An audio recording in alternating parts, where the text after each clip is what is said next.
The term land back is shorthand for the growing movement to return land to Indigenous communities. But what about the next step, returning Indigenous communities to the land?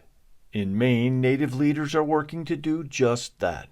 It's been pretty exciting for us. Francis Soktoma manages a grant fund for the Wabanaki Commission on Land and Stewardship that seeks to repair, rebuild, and sustain Wabanaki relationship, kinship, and access to land. This funding program, it helps complete the circle of actually getting people back to the land. We're not just returning the land. We're saying, okay, let's support you and help you get out to where you need to be and do the work that's really important to you and important to our people. The Native-led effort in 2025 gave more than $600,000 to Native-led projects throughout the state. Professor Darren Ranko says that's an important step to connect people back to the land.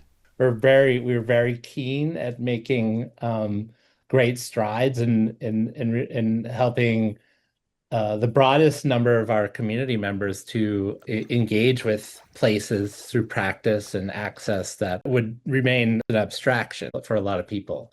The grants are an extension of the collaborative work between the First Light Consortium of Western conservation organizations and the Wabanaki Commission, made up of members of each tribal government in the state. Projects funded included one to open a community kitchen in the Penobscot Nation. And so this is the first foundation that we just laid out where the cob oven. Jasmine Thompson Timmer says she wants people to connect with each other through food on the land.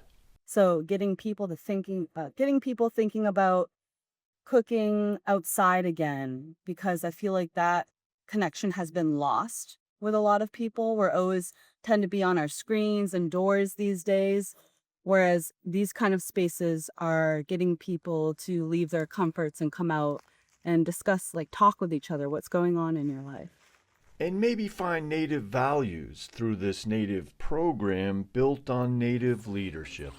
Way we work with foundations is we typically have to create programs that kind of fit within their funding model that doesn't necessarily align with the way that it's best for us to do work for our own communities and for our own people. And so when we started making this fund, we really wanted to do the opposite. We wanted it to be completely owned and led by Wabanaki people so that we could approach our work